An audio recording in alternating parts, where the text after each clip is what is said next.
नमस्कार. Digital agro academy या YouTube चॅनलमध्ये आपलं मनपूर्वक स्वागत आहे. आपल्या सर्वांसाठी पुन्हा एक हवामानाची नवीन अपडेट घेऊन आलो आहे. हवामानाचा एक नवीन अंदाज जो की तुमच्या सर्वांसाठी खूप महत्त्वपूर्ण राहणार आहे. तर समोर स्क्रीनवर मॉडेलमध्ये आपल्याला दिसून येत असेल की बंगालच्या उपसागरामध्ये जी ढगांची दाटी निर्माण झालेली होती ती हळूहळू भारताकडे वळून महाराष्ट्रामध्ये सक्रिय झालेली आपल्याला दिसते आहे. यामध्ये महाराष्ट्राचा पूर्व विदर्भाचा भाग जो येतो आपल्याला पूर्ण ढगाळ वातावरणामध्ये दिसून येतो. यामध्ये नागपूर, उमरेड, अमरावती, अर्वी, अकोलापर्यंत जी आहे ती आपल्याला दाट ढगांची दाटी दिसून येते. पश्चिम बंगालच्या उपसागरामध्ये जो आपल्याला कमी दाबाचा पट्टा निर्माण झालेला होता आणि जी ढगांची दाटी निर्माण झालेली होती ती आता हळूहळू पूर्व भारताच्या दिशेने आणि पूर्व महाराष्ट्राच्या दिशेने वळती आहे. यामध्ये पूर्व विदर्भाचा भाग पूर्णपणे व्यापून टाकलेला असून हळूहळू मराठवाडा आणि उत्तर महाराष्ट्रामध्ये या ढगांची दाटी वाढण्याची शक्यता वर्तवली गेली आहे. आपण समोर स्क्रीनवर बघू शकता की कशा प्रकारे महाराष्ट्रामध्ये ढगांनी दाटी केलेली आहे. बंगालच्या उपसागरातील जो कमी दाबाचा पट्टा निर्माण झालेला होता तो कमी दाबाचा पट्टा आता कमी होऊन तो पूर्व किनारपट्टीवर आपल्याला खूप मोठ्या प्रमाणात बघायला मिळतोय. त्यानंतर आपण नेक्स्ट मॉडेल बघूया. या मॉडेलनुसार तुम्हाला पावसाची सक्रियता दिसून येईल. बंगालच्या उपसागरातील कमी दाबाचा पट्टा बघू शकता आपण किती मोठ्या प्रमाणामध्ये पूर्व किनारपट्टीवर पसरलेला आहे. यामध्ये पूर्व भारतामध्ये पावसाची खूप मोठ्या प्रमाणात आपल्याला सक्रियता दिसून येते. त्यानंतर दक्षिण महाराष्ट्रामध्ये सुद्धा आपल्याला याची सक्रियता दिसून येते. पूर्व विदर्भामध्ये सुद्धा आपल्याला पावसाची खूप मोठ्या प्रमाणात सक्रियता बघायला मिळेल. भंडारा, गोंदिया, नागपूर, उमरेड, माकोना, त्यानंतर चंद्रपूर, गडचिरोली या भागामध्ये आपल्याला चांगल्या आणि जोरदार प्रकारचा पाऊस जो आहे तो पाऊस बघायला मिळेल. अमरावती, अचलपूर, अकोला या भागामध्ये सुद्धा आपल्याला पावसाची सक्रियता दिसून येईल. येत्या काही तासांमध्ये पश्चिम विदर्भाचा भाग सुद्धा आपल्याला पाण्याखाली दिसेल आणि मराठवाड्याच्या काही भागामध्ये सुद्धा आपल्याला पावसाची सक्रियता दिसून येईल. सद्यस्थितीत बघू शकता आपण औरंगाबाद, जालना, गंगापूर या भागांमध्ये सुद्धा आपल्याला पाऊस सक्रिय दिसतोय. त्यानंतर माजलगाव, पारली, अहमदपूर, त्यानंतर खालचा भाग बघता आपण यामध्ये पेठ, बार्शी, तुळजापूर, पंढरपूर या भागामध्ये सुद्धा पावसाची सक्रियता आपल्याला खूप मोठ्या प्रमाणात दिसून येते. बाकी इतरत्र भागामध्ये येत्या 4 ते 5 तासांमध्ये आपल्याला जोरदार आणि मुसळधार प्रकारचा पाऊस बघायला मिळेल. तर कमी दाबाचा पट्टा सरकून महाराष्ट्रामध्ये सक्रिय होतोय ही सर्वांसाठी एक आनंदाची वार्ता आहे. कमी दाबाचा पट्टा आपल्याला पूर्व विदर्भामधनं अख्ख्या महाराष्ट्रामध्ये व्यापलेला दिसेल. येत्या 5 ते 6 तासांमध्ये आपल्याला इतरत्र भागामध्ये हलक्या स्वरूपाचा पाऊस काही भागांमध्ये तर काही भागांमध्ये मुसळधार प्रकारचे सरी बघायला मिळतील. यामध्ये आपल्याला विदर्भाचा संपूर्ण भाग तसेच मराठवाड्याचा भाग आणि उत्तर महाराष्ट्राचा भाग या भागामध्ये आपल्याला खूप मोठ्या प्रमाणात पावसाची सक्रियता राहील. पश्चिम महाराष्ट्र आणि कोकणामध्ये आपल्याला पाऊस सक्रिय दिसेल. मात्र आपल्याला पावसाची तिथं प्रमाण जे आहे तीव्रता जी आहे ती थोडी कमी राहणार आहे. काही भागांमध्ये मुसळधार पाऊस बघायला मिळेल तर काही भागांमध्ये हलक्या स्वरूपाचा पाऊस आपल्याला सक्रिय दिसेल. तर या मॉडेलनुसार आपल्याला दिसून येते की कमी दाबाचा पट्टा बंगालच्या उपसागरातून कमी होऊन तो आता महाराष्ट्राकडे हळूहळू वळतोय आणि येत्या काही तासांमध्ये संपूर्ण महाराष्ट्र व्यापून टाकणार आहे.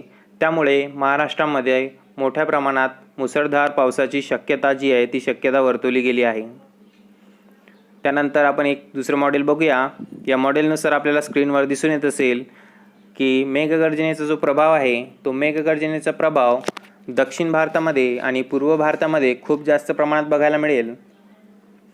महाराष्ट्रामध्ये आपल्याला विदर्भाच्या भागामध्ये याचा प्रभाव बघायला मिळेल. याच्यामध्ये नागपूर, गोंदिया, गडचिरोली, अकोला, अमरावती हा भाग इन्क्लूड राहणार आहे.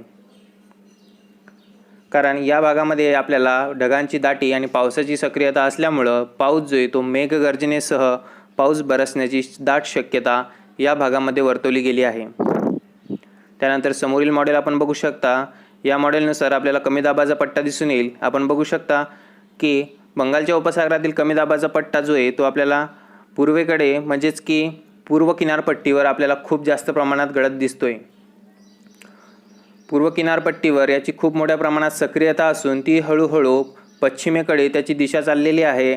पश्चिमेकडे वाटचाल असल्यामुळं महाराष्ट्रामध्ये येत्या काही तासांमध्ये संपूर्ण प्रकारे कमी दाबाचा पट्टा निर्माण होऊन मुसळधार ते अतिमुसळधार प्रकारच्या पावसाची शक्यता, दाट शक्यता वर्तवली गेली आहे। त्यानंतर या मॉडेलचा अभ्यास करता समुद्राचे तापमान आपल्याला जसेला तसे बघायला मिळणार आहे। मध्यम स्वरूपाचे म्हणजेच की अरबी समुद्राचे 28 ते 29 डिग्री सेल्सिअस पर्यंत आणि बंगालच्या उपसागराचे 30 ते 32 डिग्री सेल्सिअस पर्यंतचे तापमान आपल्याला बघायला मिळेल। हे तापमान पावसाच्या परिस्थितीसाठी अनुकूल असून याची खूप मोठ्या प्रमाणात आपल्याला पाऊस बरसण्यासाठी मदत होणार आहे। त्यानंतर समोरील मॉडेल बघता या मॉडेलनुसार आपल्याला ढगांची दाटी दिसून येईल। ढगांची दाटी आपल्याला बंगालच्या उपसागरातून कमी होऊन ती पूर्व भारतामध्ये आणि महाराष्ट्रामध्ये खूप मोठ्या प्रमाणात पसरलेली दिसते। यामध्ये अहमदनगर, पुणे, औरंगाबाद, बीड, नांदेड, लोणार, त्यानंतर जिंतूर, परभणी, हिंगोली, उमरखेड, आदिलाबाद या भागामध्ये खूप मोठ्या प्रमाणात ढगांची दाटी दिसून येते। चंद्रपूरमध्ये थोडं स्वच्छ वातावरण बघायला मिळते, परंतु नागपूर, अमरावती, अकोला, खामगाव या भागामध्ये, विदर्भाच्या भागामध्ये, पूर्व विदर्भाचा भाग आणि पश्चिम विदर्भाचा काही भाग या भागामध्ये आपल्याला दाट ढगांची दाटी बघायला मिळते। तसेच मराठवाड्यामध्ये सुद्धा आपल्याला बहुतांश ठिकाणी जी आहे ती ढगांची दाटी पसरलेली दिसते। त्यामुळं पावसाची सक्रियता जी आहे ती लवकरच संपूर्ण महाराष्ट्रामध्ये बघायला मिळेल, यामध्ये कुठली शंका नाही आहे। तर ही झाली आपली ढगाळ वातावरणाची एक अपडेट। या मॉडेलनुसार आपल्याला कळून येईल की कुठल्या कुठल्या ठिकाणी आपल्याला ढगांची दाटी दिसून येईल, ढगाळ वातावरण दिसून येईल। महाराष्ट्रामध्ये काही ठिकाणी उदगीर, अहमदपूर, पारली या भागामध्ये आपल्याला स्वच्छ वातावरण बघायला मिळेल, परंतु इतरत्र भागामध्ये ढगांची दाटी असून मुसळधार पावसाची शक्यता आहे। या मॉडेलनुसार आपल्याला कमी दाबाचा पट्टा बंगालच्या उपसागरामध्ये दिसून येतो। 1002, 1004 ते 1006 हे कमी दाबाचे पट्टे निर्माण झालेले आहेत। तर यांची दिशा जी आहे ती पूर्वेकडे वळलेली असून पश्चिमेकडे यांची वाटचाल चाललेली आहे। तर 1004 हा कमी दाबाचा पट्टा महाराष्ट्रामध्ये आपल्याला सक्रिय दिसतोय, तर 1006 हा सुद्धा कमी दाबाचा पट्टा महाराष्ट्रातून जातोय। यामध्ये नांदेड भागाला म्हणजेच की मराठवाड्यातून जाताना आपल्याला सक्रिय दिसतोय, तसेच 1006 वाला आपल्याला कोकणाच्या भागामधनं सक्रिय दिसतोय। त्यामुळे महाराष्ट्रामध्ये कमी दाबाचा पट्टा निर्माण होईल, चांगल्या प्रकारच्या पावसाची शक्यता जी आहे ती शक्यता वर्तवली गेली आहे। समोरील मॉडेलमध्ये तापमान बघता तापमान मध्यम स्वरूपाचं राहणार आहे। मुंबईमध्ये 26 डिग्री सेल्सिअस, तर नाशिक 21, त्यानंतर औरंगाबाद आणि नागपूर 30 अशा प्रकारचं, औरंगाबादमध्ये 31 आणि नागपूर 30 अशा प्रकारचं मध्यम स्वरूपाचं जे तापमान आहे ते तापमान आपल्याला बघायला मिळेल, जे की आपल्या पावसासाठी खूप मोठ्या प्रमाणात अनुकूल राहील। तर या मॉडेलचा आपण अभ्यास केला आहे। या मॉडेलनुसार हे जे आपल्याला पावसाची सक्रियता दिसते याला जे तापमान पूरक आहे ते तापमान सद्यस्थितीला आपल्याला बघायला मिळते, ते म्हणजे मध्यम स्वरूपाचं 30 ते 35 डिग्री सेल्सिअसच्या मधामध्ये जे आहे ते आपल्याला तापमान बघायला मिळते। हे तापमान या पावसाच्या सक्रियतेसाठी अनुकूल असून समुद्री तापमान जे आहे ते सुद्धा आता सद्यस्थितीला बघता आपण पावसाच्या परिस्थितीसाठी अनुकूल प्रकारचं झालेलं आहे। याचा परिणाम जो आहे तो ढगांवर होऊन ढगांची दिशा जी आहे ती ढगांची दिशाची वाटचाल खूप वेगाने होईल आणि महाराष्ट्रामध्ये लवकरात लवकर आपल्याला जे आहे बंगालच्या उपसागरातील जे ढग आहेत ते ढग महाराष्ट्रामध्ये सक्रिय झालेले दिसतील। बंगालच्या उपसागरातील ढगांची दाटी महाराष्ट्रामध्ये आल्यानंतर आपल्याला महाराष्ट्रामध्ये सार्वत्रिक प्रकारचा पाऊस बघायला मिळेल।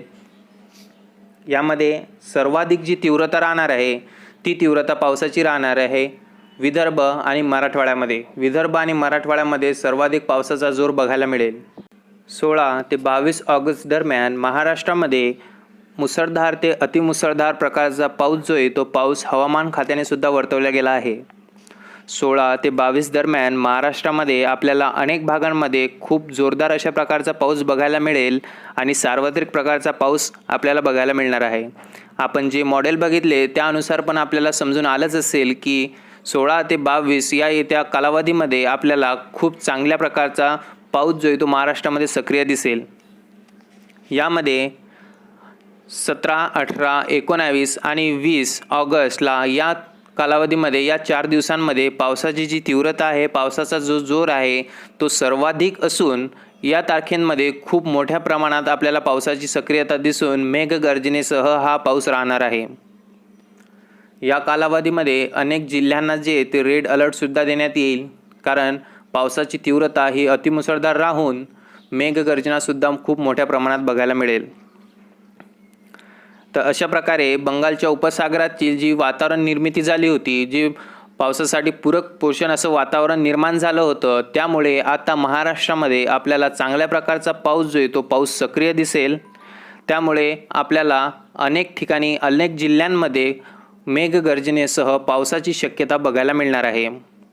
येत्या 12 ते 24 तासांमध्ये आपल्याला अनेक ठिकाणी पावसाची सक्रियता जाणवून येईल। तसे महाराष्ट्रातील अनेक जिल्ह्यांमध्ये पाऊस जो आहे तो मुसळधार प्रकारचा काही जिल्ह्यांमध्ये पाऊस बरसलेला आहे, तरी ज्या भागामध्ये आपल्याला पाऊस सक्रिय दिसत नाही आहे त्या भागांमध्ये सुद्धा येत्या काही तासांमध्ये पावसाची नक्कीच सक्रियता दिसून येईल।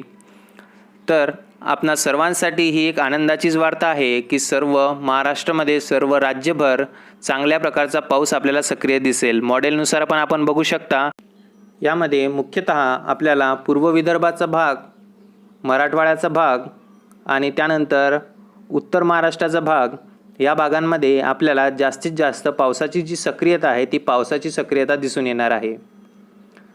या पावसाची सक्रियता बघू शकता आपण समोरील मॉडेलनुसार की कमी दाबाचा पट्टा किती मोठ्या प्रमाणात बंगालच्या उपसागरामध्ये निर्माण झाला असून तो आता पश्चिम किनारपट्टीवर सुद्धा आपल्याला बघायला मिळतोय। त्यामुळे पश्चिम किनारपट्टीवर खूप मोठ्या प्रमाणात आपल्याला जे आहे ती पावसाची सक्रियता दिसून येते। आपण लालसर रंगामध्ये बघू शकता, त्यामध्ये पावसाची सक्रियता आपल्याला जाणून येते। तर हाच होता आपला आजचा विषय, आजची अपडेट जी की मी तुमच्यासमोर मांडली। येत्या काही तासांमध्ये आपल्याला महाराष्ट्रभर जो आहे तो जोरदार आणि अतिमुसळधार प्रकारचा पाऊस सक्रिय झालेला दिसेल। तर ही अपडेट तुम्हाला कशी वाटली ते आम्हाला कमेंट बॉक्समध्ये कमेंट करून नक्की कळवा। आणि आत्तापर्यंत जर तुम्ही आमच्या चॅनलला सबस्क्राईब केलेलं नसेल तर चॅनलला सबस्क्राईब करा, नोटिफिकेशन बेलला क्लिक करा, जेणेकरून तुम्हाला असेच नवनवीन व्हिडिओचे नोटिफिकेशन सर्वात आधी मिळत जातील। तर आता आपण भेटूया पुढच्या भागामध्ये एका नवीन अपडेटसोबत। तोपर्यंत मी इथंच थांबतोय। धन्यवाद।